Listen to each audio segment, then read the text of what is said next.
So, Paul, thank you so much for being with us. You're a successful entrepreneur yourself with many years' experience running your own businesses. And of course, you also know many other business owners and operators through your prodigious business networks. We'd really love to hear from you, your thoughts on business succession planning and perhaps particularly family business succession planning. Research shows that smooth generational transfer of businesses remains the exception, sadly, rather than the rule. So perhaps I could ask, why you think that is. We're talking here about professionals and business owners who solve complex problems week in, week out for decades, but then this problem seems to persist. Over to you. Well, thank you very much, Will, and thank you very much for having me on. It's quite an interesting question, and having sort of worked in Europe, Africa, and America, maybe I have some perspective with regards to that. But in terms of actual wealth creation and wealth generation and wealth transaction, my experience is not that great. But let me give it a go. So I think the core difference you would see in places like West Africa in terms of generational planning. I'll say there are three things. One is culture, two, I would say magnitude, and three, tradition. And let me explain. So from culture, the people don't often confront their mortality. People are quite insular. So business leaders are quite insular. They don't like talking about death. The family side is an issue as well. So for various reasons, they're not as communicative to the next generation or to the following generation in terms of taking over their business. And as you probably know, West Africa, more particularly Nigeria, people tend to spend a lot of time, 20, 30 years in their business without necessarily grooming the next generation. And when the next generation turn up, they have different ideas about life anyway. So that's one of the reasons, the culture. I use the term magnitude as a second reason. And magnitude, I think, is more about sort of depth and bandwidth. And depth, I mean, in terms of the family depth as well, the aspects of the family and how long. And the bandwidth is in terms of the size of the business and how long it's been going for. And to transfer knowledge, education, planning, communication tools and stuff like that. So that in itself in West Africa is still emerging and still evolving. And the third thing I called tradition, and that's more sort of generational. So West Africa in general, again, and Nigeria more particularly, is quite a difficult commercial market.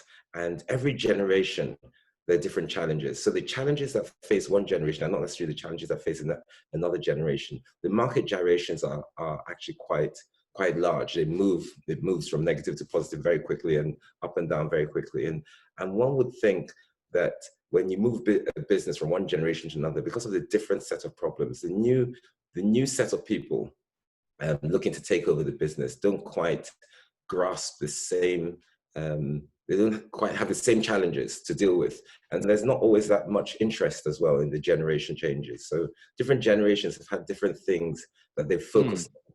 So, West Africa is still a very emerging commercial market. And, the ways business are done are still very traditional. Thanks very much. I think that was a fascinating overview of how you see things on the succession planning front in West Africa. I'd just like to come back to something you mentioned around differences between the generations, and perhaps thinking about when you were, first coming into the business community in Nigeria, what you and perhaps some of your peers brought to the table that was different to the incumbent generation, and perhaps also looking at the next generation, those who are coming up into business now, who bring their own priorities, but their own skill set and interest to the table. Love to hear your thoughts on that. Yeah, another interesting question, Will.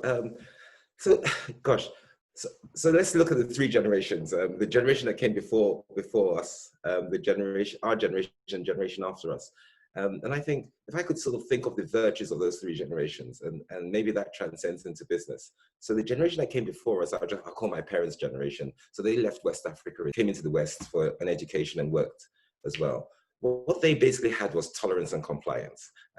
So they tolerated all the things around, they had a high pain, high threshold for pain, and they complied with whatever they had to comply with to survive.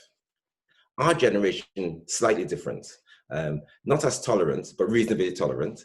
A lot of willpower, that whole drive to shatter that glass ceiling, and the will, basically just the will to succeed. The next generation is more about, they're more exposed. I think they had the benefit of a better education than we did. They're more courageous and they're more determined. And I think those are the three main differences in terms of just the culture and the views of the generation. Having said that,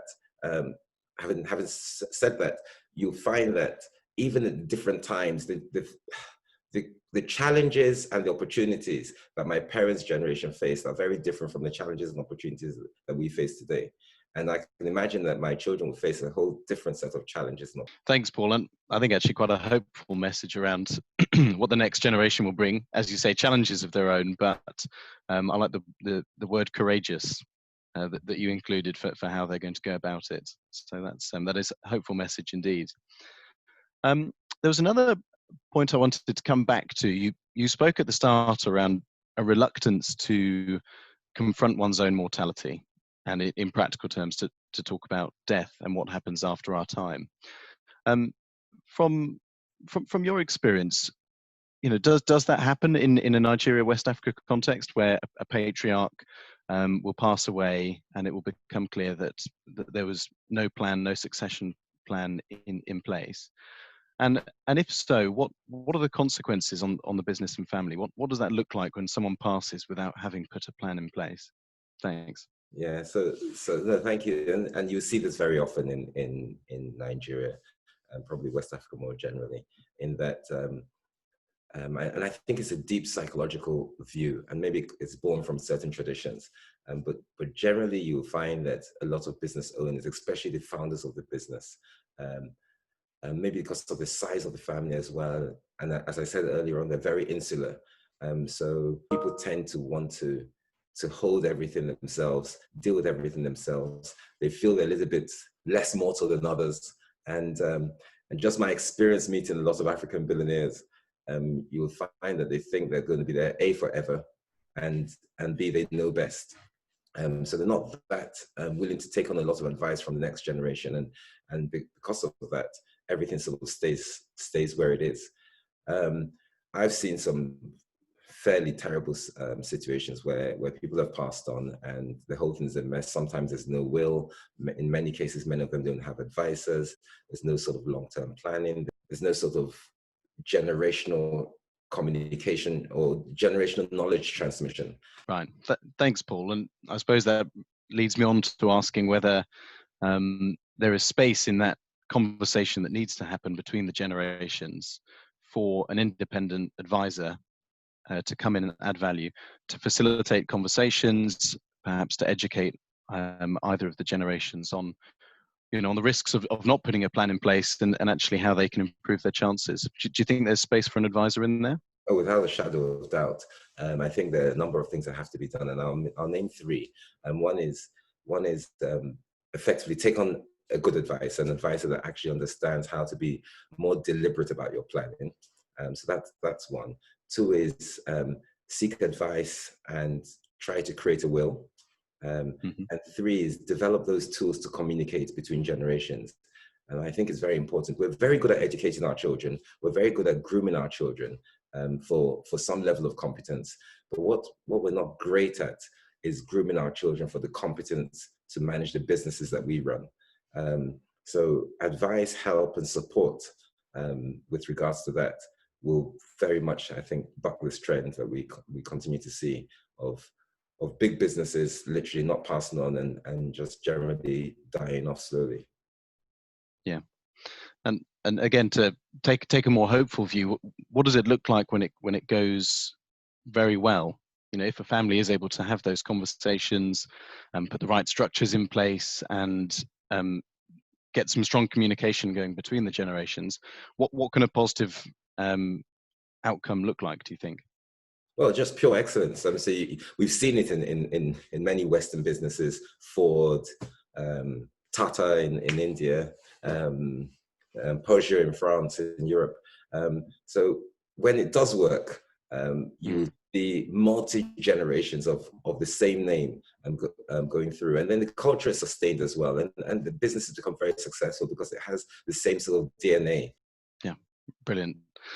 I'm interested. There's a concept. I think it's called transgenerational entrepreneurship. It's a bit of a mouthful, but the idea is that rather than one generation taking over a business from the next, each generation is inspired by their forebears and then take off on their own entrepreneurial pursuits in a field that they find more interesting. You know, they may have been inspired by grandfathers or fathers or grandmother and mother's business, but go off and do their own. Nigeria is an extremely entrepreneurial environment. Do you think there is somehow more of a preference to plough one's own furrow, or are there a generation of younger business leaders who are more looking for that dynastic description? When you were giving those examples from some other businesses, which way do you see things going? Oh, just, you know, that's a very difficult question, Will, because I suppose this is now about personal perspective. So I've seen it go both ways, but I suppose there's some culture within why it goes one way or the other. A lot of families, I'll say lots of sort of West African and Nigerian families plan for their children to actually take over their business. But their businesses predominantly are based in West Africa or Nigeria. Mm-hmm. And these children go and learn a different culture. They more often than not go to the West, yes, and get an education in the West, get a whole new set of friends, and a new way of life and different tolerances. And society is built in a different way. They have different values. When they come back to Nigeria, if they come back, so in many instances, they don't want to come back. They want to sort of recreate their parents' successes in Europe or America or Asia, wherever they are. In some cases, they do come back, but find it very hard to fit into the culture because they confront a very different set of challenges. Because they confront a very different set of challenges, they sometimes struggle in that. And then they blame just the historical content of the business and try to do it on there. So that's one thing that does happen. The second thing that probably happens as well is a lot of children of extremely wealthy families, all their lives they've been talked about who their father is or who their mother is, and they want their own identity, and they want to pursue something that's slightly different and try to be as successful, even though they want to use the funds or the financial strength from the family. So you know, I spoke about courage and determination and exposure of the next generation, and those are the virtues that make them think that way. And there's no right or wrong, obviously. There's no right or wrong. Pursue your passion. You have a much higher chance of success than pursuing something you don't like. And so one of the things I would implore people to do generally is it's so important to develop those tools to communicate between generations and be very deliberate about it. So the next generation sort of understand the business, understand the challenges, are carried along, but also understand the link to society. You know, begin to understand the business environment, make friends as well, back what we call at home, and try to create that connection. So when they do come back, whatever choice they make should be the right choice, because it'll enable them to pursue their dreams, their passion, and apply their knowledge and exposure in the right way. Yeah.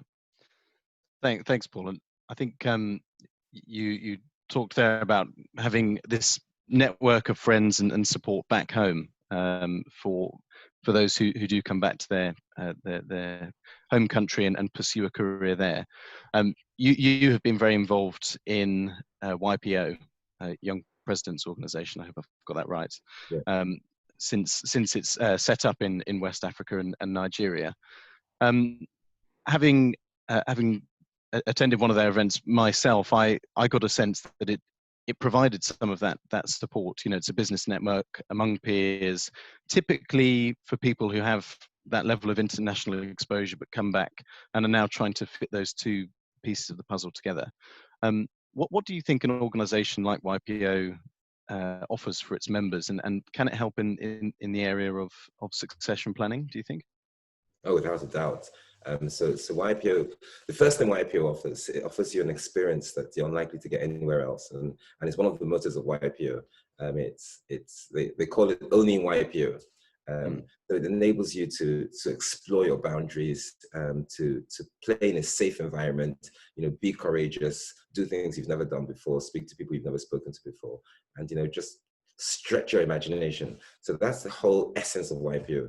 The other thing that the YPO gives as a platform is like minds. So many people cash rich, time poor, but very like minds, and no judgment, not non-judgmental. So the environment is extremely safe, and you're open to speak about your challenges, your problems, your joys, your graces, your successes, and people will continue to share. So you learn from other people's experiences. The second thing that YPO does bring is the community spirit. So you tend to meet a lot of people in different sectors and with different backgrounds and different businesses. And that helps you sort of, it's almost like a crash course in surviving in Nigeria. And YPO, as you know, is global. So almost every city in the world, every big city in the world has a strong YPO contingent. So as you move between cities to do your business, whether in Nigeria or in West Africa or in Europe or the rest of the world, you tend to meet people who trust you from day one and will share experiences. And so it's a great journey. Obviously, YPO is by invitation, and there's a whole set of criteria to meet, but most of that criteria is relevant to people we're talking about. Great. Paul, thanks so much for being so generous with your time and for sharing your insights from business and on the theme of succession planning. We really appreciate it. Thank you. The pleasure is entirely mine. Thank you.